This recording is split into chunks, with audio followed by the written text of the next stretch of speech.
In His Time, 하나님의 시간. 시청자 여러분, 한 주 동안 평안하셨습니까? 시벨리 한인교회를 담임하는 관치행 목사 인사드립니다. 어제 제가 아는 분과 함께 식사할 시간이 있었는데요. 이분께서 아주 재밌는 얘기를 해주셨어요. 어느 식당에 갔는데 정말 서비스가 마음에 들지 않아서 그런 적이 한 번도 없답니다. 그래서 영수증에다가 서비스가 너무너무 엉망이었습니다. 그리고 영어로 I will never ever come back 이렇게 쓰셨대요. 예, 얼마나 화가 나셨으면 그렇게 하셨겠습니까? 그리고 이제 와이프분하고 같이 집에 와서 그 분이 좀 가라앉지를 않아서 정말 몰상식한 사람들이다 이렇게 얘기하고 있는데 갑자기 지갑을 확인해 보고 싶은 생각이 드시더랍니다. 그래서 지갑을 확인해 봤더니 크레딧 카드를 놓고 오셨대요. 예, 그래서 그 식당에 가셔서 다시 크레딧 카드를 받아오면서 I will never ever come back. 나 정말 다시 오지 않겠다라고 썼던 자기 그 말이 정말 무색해지는 경험을 하셨답니다. 그러면서 성경에서 왜 맹세하지 말라고 하셨는지를 알게 됐다. 그리고 한치 앞을 모르는 인생이 정말 세옹지마다 뭐 이런 얘기 해주셨습니다. 여러분 어떠십니까? 우리가 하나님께 우리의 삶을 맡겨드리지 않으면 정말 한치 앞을 모르죠. 5분 있다가 10분 있다가 무슨 일이 벌어질지 모릅니다. 그래서 걱정하는 거고요. 그래서 오늘도 하나님께 우리의 미래를 맡겨드리는 믿음으로 나아가지 않으면 걱정, 근심 이길 수 없습니다.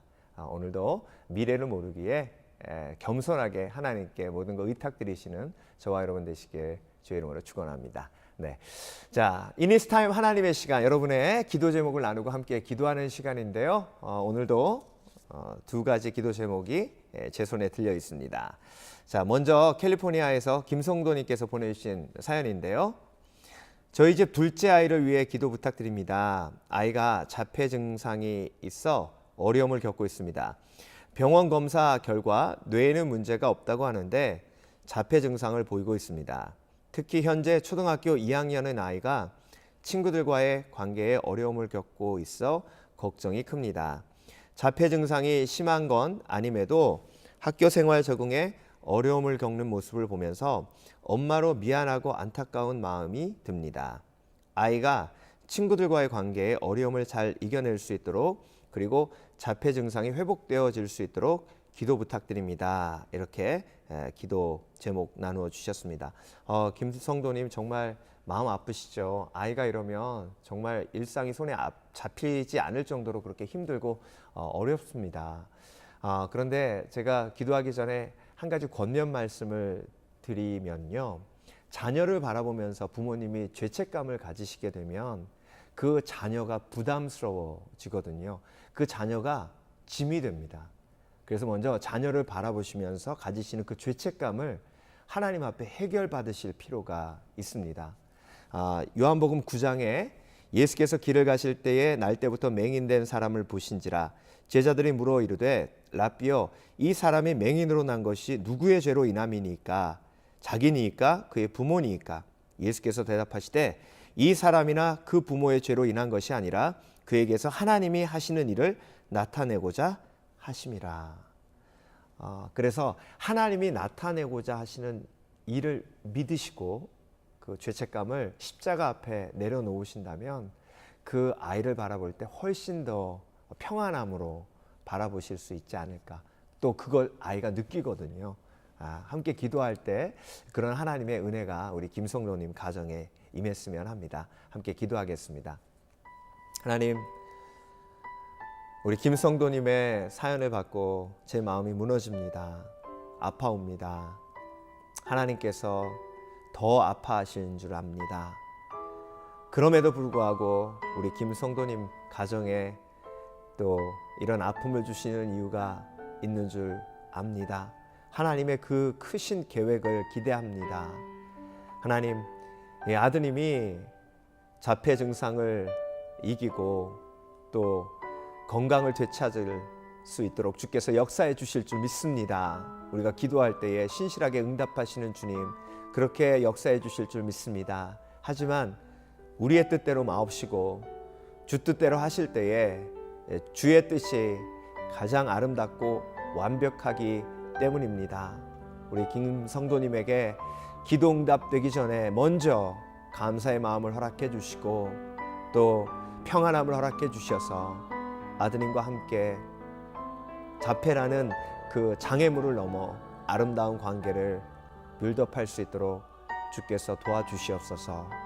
오늘도 우리가 함께 기도할 때 하나님께서 신실하게 기도에 응답해 주실 줄 믿사오며 감사드리고 예수 그리스도 이름으로 기도합니다.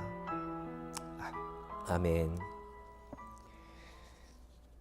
하나님께서 김성도님의 마음속에 평안함을 주신 줄 믿습니다. 자, 두 번째 사연인데요. 해스널 경숙 성도님께서 보내주신 사연입니다. 저는 아들 둘, 딸 하나를 두고 있는 엄마입니다. 영적 어려움을 겪고 있는 저희 둘째 아들을 위해 기도 제목을 보냅니다. 저희 둘째 아들이 이혼 후에 여자친구와 함께 살고 있는데 저희 부부가 보기에 이 여자아이의 모습이 탐탁치가 않습니다. 결혼 후부터 교회를 다니지 않던 아들인데 지금의 여자친구도 믿음이 없는 터라 여전히 믿음 생활을 멀리하고 있습니다. 최근에는 몸이 많이 힘든 직업 때문인지 술도 마시게 된 것 같아 안타까움이 큽니다. 저희가 아들의 여자친구를 달가워하지 않아서 최근에는 아들과 저희 부부와의 관계도 많이 멀어졌습니다. 하나님께서 아들을 만져주셔서 영적으로나 마음적으로 치유를 얻어 다시 하나님을 바라보며 신앙생활 잘할 수 있도록 기도로 힘을 보태주시기를 간곡히 부탁드립니다. 네, 해스널 경숙 성도님, 아드님 보시면서 마음이 많이 아프시죠. 그리고 기도하실 때마다 정말 통곡이 나올 정도로 그런 안타까운 마음이 드시니까 또 이런 사연까지 보내주신 것이라는 생각이 듭니다. 그 염려 근심 또 하나님께 먼저 맡겨드리시는 것이 중요하다는 생각을 하게 됩니다.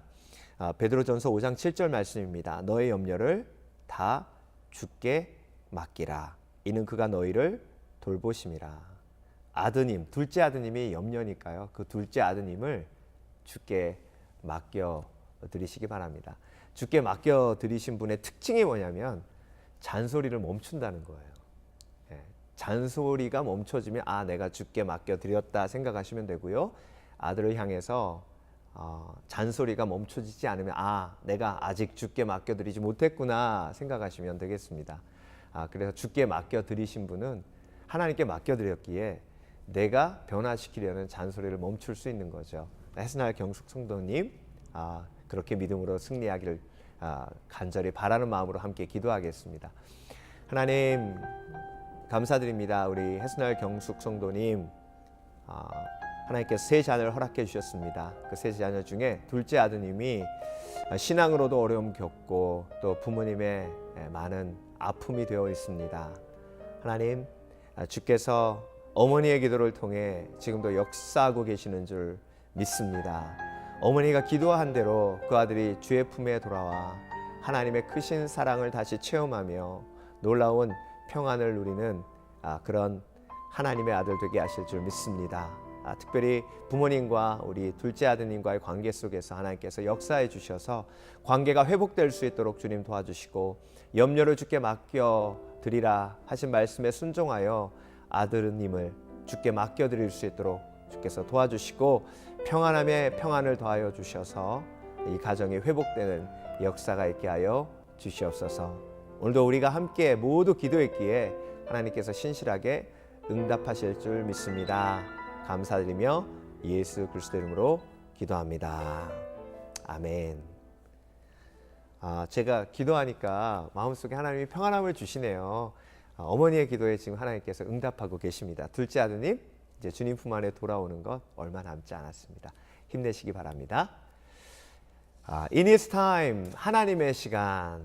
지금 이 시간은 건강 상식을 함께 나누는 시간입니다. 육신의 건강이 또 영적 건강만큼 중요하죠. 그래서 우리 In His time, 하나님의 시간에 건강 상식 나누고 있습니다. 지난 시간에 부에나팍 아쿠피아 한의원의 최정욱 원장님과 함께 비염에 대해서 함께 알아봤는데요. 저도 좋은 인포메이션 얻었었습니다. 오늘도 최정욱 원장님과 전화 통화해서 또 자세한 비염에 관해서 여쭤보도록 하겠습니다.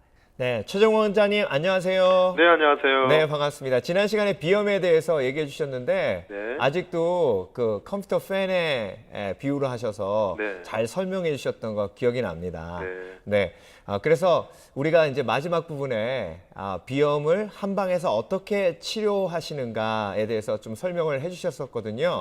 네. 오늘 다시 한번 앞부분에 비염을 한방에서 어떻게 치료를 하시는지 자세하게 한 번 더 설명 부탁드리겠습니다. 네, 지난 시간에 제가 말씀드렸던 거를 간단하게 요약을 해드리면요. 네. 한의학에서는 단순히 코의 문제로 비염을 보지 않는다고 말씀드렸죠. 네. 그래서 폐를 중심으로 기관지나 호흡기 문제로 면역력의 그 약화로 인한 문제로 보거든요. 네.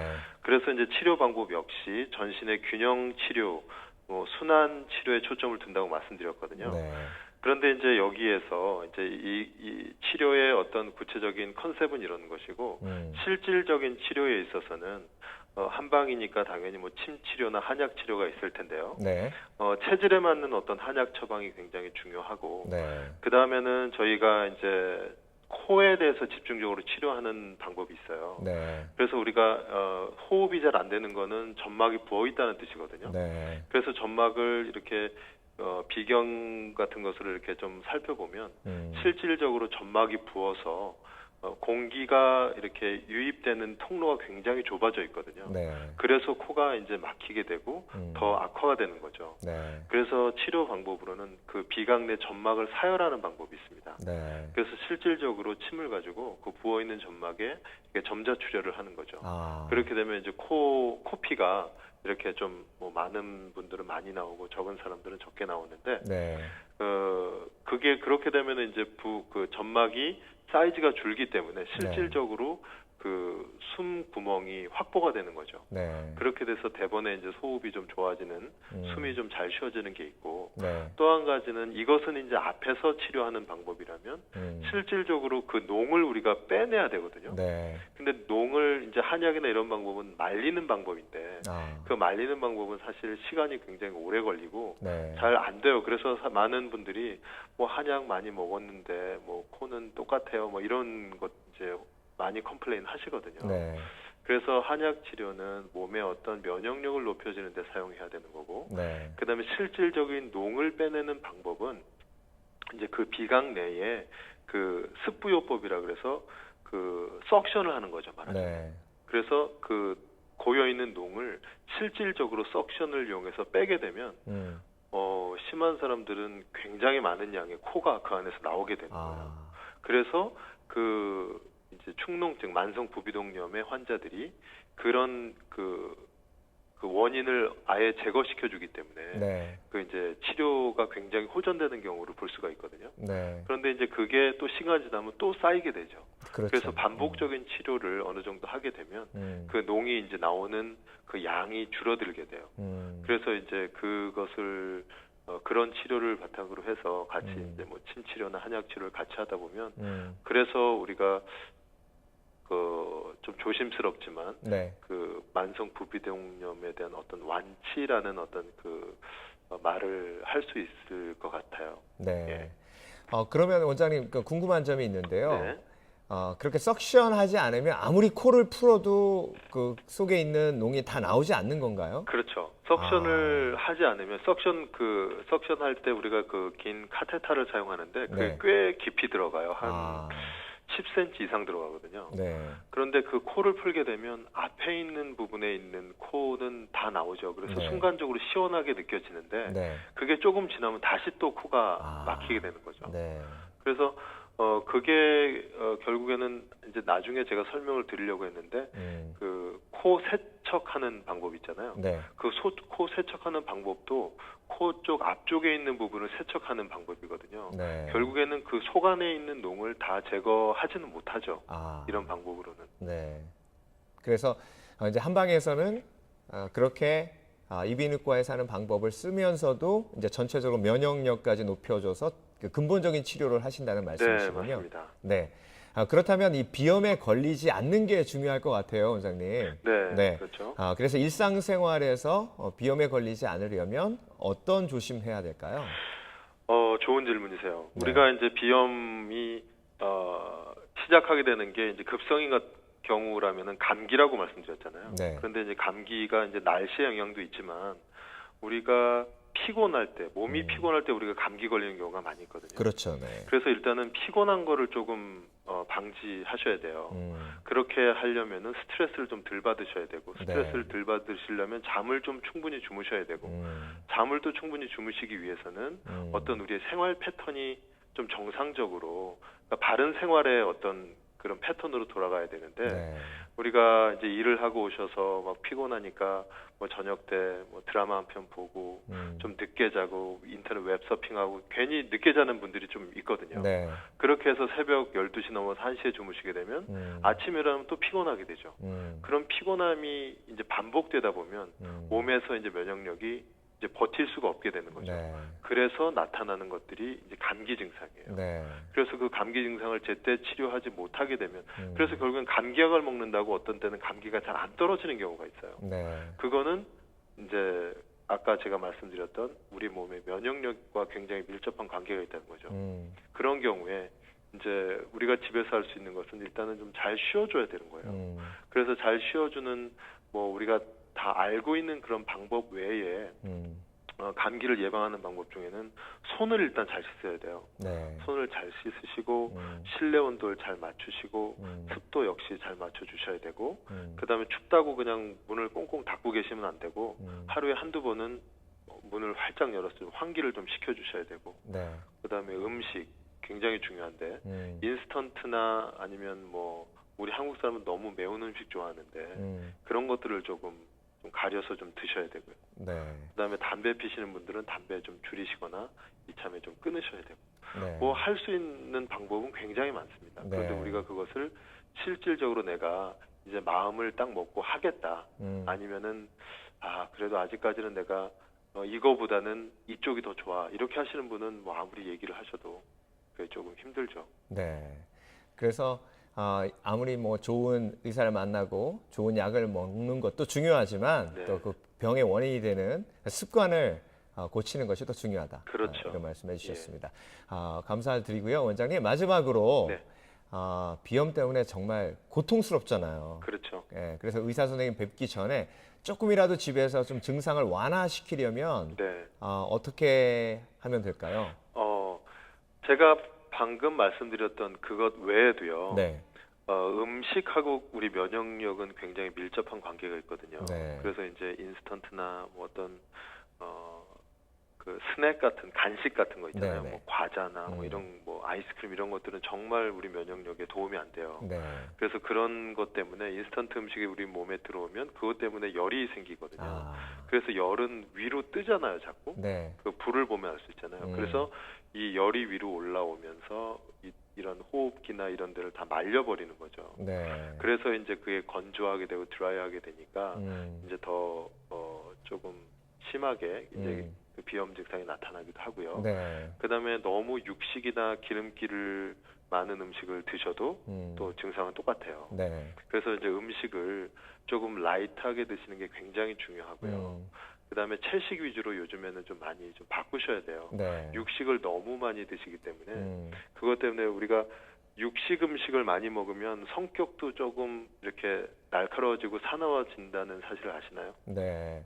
뭐 그런 얘기 좀 들은 네. 기억이 있습니다. 예, 네. 그래서 네. 좀 이렇게 채식을 좀 많이 드시고요. 네. 그다음에 운동을 꼭 반드시 하셔야 돼요. 그래서 이제 걸으시는 운동을 많이 하시는데 이제 연세가 한 40대 이후가 되시면 걷는 운동도 중요하지만 근육들이 이제 조금씩 말라가기 시작하거든요. 네. 그래서 근육 운동을 충분히 해주셔서 우리가 이제 제대로 자세를 잡는 어떤 균형 잡힌 어떤 그 밸런스를 맞추는 데는 근육이 굉장히 중요하거든요. 네. 그래서 그 이제 근육 운동이 중요하고 네. 또 한 가지는 이제 코 세척이죠. 네. 그래서 코 세척을 하시게 되면 점막이 막 불필요하게 너무 부어서 이제 병원 가서 레이저로 수술한다거나 이런 증상까지 가시지는 않을 거예요. 네. 그래서 그 코 세척하는 방법은 인터넷에 뭐 너무 많이 나와 있기 때문에 네. 이제 잘 알고 계시리라고 믿고요. 네. 대신 그 식염수를 사용하시면 안 되죠. 그 네. 식염수가 얼마 전에 굉장히 큰 일이 있었잖아요. 네. 그래서 식염수는 하시지 말고 제가 권해드리는 거는 죽염수예요. 죽염수. 네. 그래서 죽염을 좀 물에 희석시키셔서 죽염을 가지고 그 세척을 하시면 굉장히 좋은 효과를 보실 수 있습니다. 네, 알겠습니다. 꼭 죽염수로 예, 죽염수가 세척하겠습니다. 그렇죠. 원장님 감사드리고요. 오늘도 많은 건강 상식 얻었습니다. 이렇게 함께해 주셔서 감사고요. 또 네. 다음번에 다른 주제로 또 좋은 설명 부탁드리겠습니다. 네, 감사합니다. 네, 감사합니다, 원장님. 네. 네. 부에나파게 아크피아 한의원의 최종호 원장님과 함께 비염에 대해서 알아봤습니다.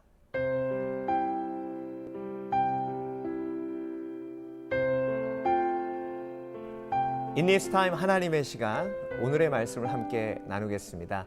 오늘의 말씀은 시편 22편 말씀입니다. 1절부터 2절까지의 말씀을 제가 봉독해 드리겠습니다. 내 하나님이여, 내 하나님이여, 어찌 나를 버리셨나이까? 어찌 나를 멀리하여 돕지 아니하옵시며 내 신음하는 소리를 듣지 아니하시나이까? 내 하나님이여, 내가 낮에도 부르짖고 밤에도 잠잠치 아니하오나 응답지 아니하시나이다. 아멘. 다윗의 고백인데요. 이 고백이 엘리 엘리 라마 사박다니, 예수 그리스도께서 십자가에서 하신 고백과 동일한 고백입니다. 하나님께서 나를 버리신 것 같은 느낌이 드는 거죠. 여러분, 지금 하나님이 나를 버리신 것 같은 느낌이 드는 겁니다. 하나님이 나를 버리신 게 아니고요. 우리는 때로 신앙생활하며 또 인생을 살아가다 보면 하나님이 나를 버리시지 않았는데 하나님이 나를 버리신 것 같은 느낌이 들 때가 있습니다. 그때 우리가 다윗의 이 고백을 기억해야 될 줄 믿습니다. 느낌은 느낌이지 느낌이 진실은 아닙니다. 성경을 통해서 보면 하나님께서 지금 다윗을 너무나도 꼭 붙들고 계십니다. 그의 마음을 붙들고 계시고 그의 환경을 붙들고 계시고 그리고 그를 죽이려고 하는 사울도 붙들고 계십니다. 사울이 다윗을 죽이지 못하도록 붙들고 계시는 것이죠. 그리고 다윗이 사울에게 원수 갚지 않도록 또 붙들고 계십니다. 하나님은 다윗을 지금 붙들고 계심에도 불구하고 다윗은 하나님이 자신을 버리신 것 같은 느낌이 드는 것입니다. 그런데 여러분, 성경을 통해서 보면요, 신앙생활에 이 버림받음은 필수입니다. 신앙 속에서 우리가 사람에게 버림받기 때문에 버림받음의 느낌이 드는 것이죠. 그런데 하나님은 절대로 우리를 버리시지 않으십니다. 환경에 버림받고 사람에게 버림받기에 우리가 버림받은 느낌이 드는 것이죠. 여러분, 모세는요, 태어날 때부터 환경에 버림받았습니다. 죽임을 당한 상황이었고요. 그리고 모세의 부모님은 모세를 살리기 위해 모세를 숨길 수밖에 없었습니다. 그리고 그 숨기는 과정 속에 어려움을 겪다가 결국은 하나님 앞에 기도하게 되고 하나님은 모세의 어머니 요게벳에게 모세를 역청을 바른 갈대 상자에 담아 나일강에 내려놓도록 하십니다.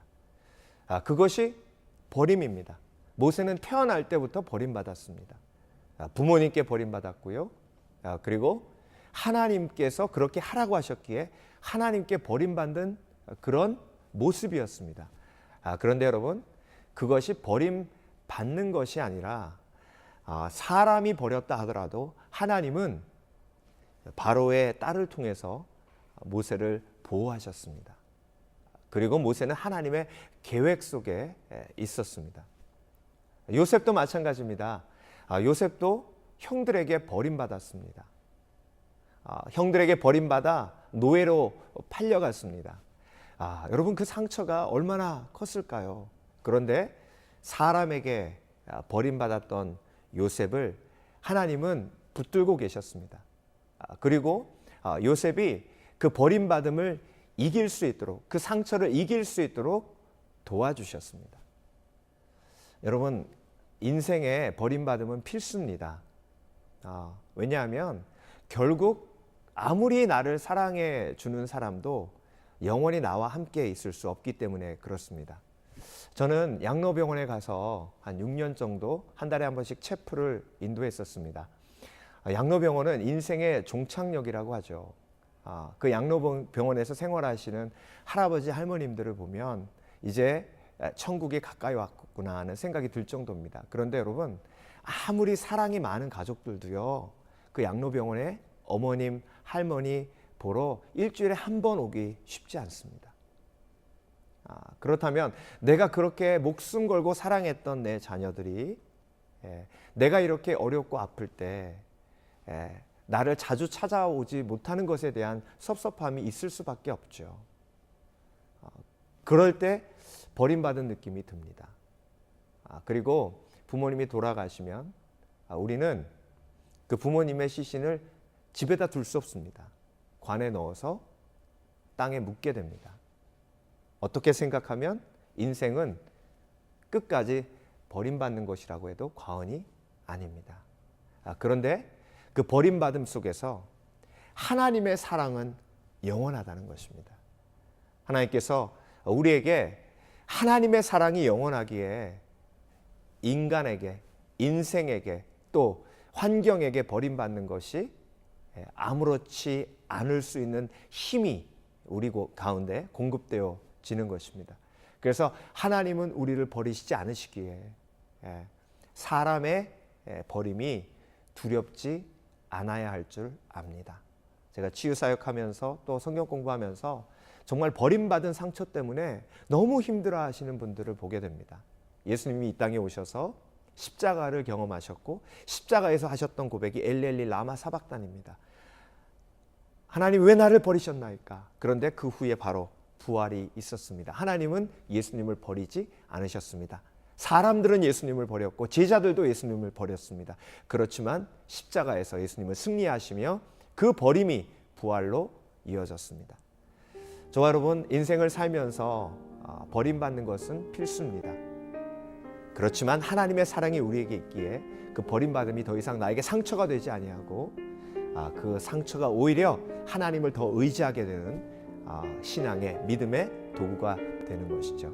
아무쪼록 저와 여러분, 오늘도 시편 22편을 묵상하며 하나님이 나를 버리신 것 같은 느낌이 들 때 더욱더 하나님께 나아오시는 복된 인생 되시길 주의 이름으로 축원합니다. In His time, 하나님의 시간. 지금까지 기도 제목 나누며 건강상식 나누며 또 말씀까지 나누었습니다. 이 시간에 하나님의 임재를 체험하시는 여러분 되시길 바랍니다. 저는 다음 주에 또 다른 기도 제목과 말씀으로 여러분 찾아뵙겠습니다. 감사합니다.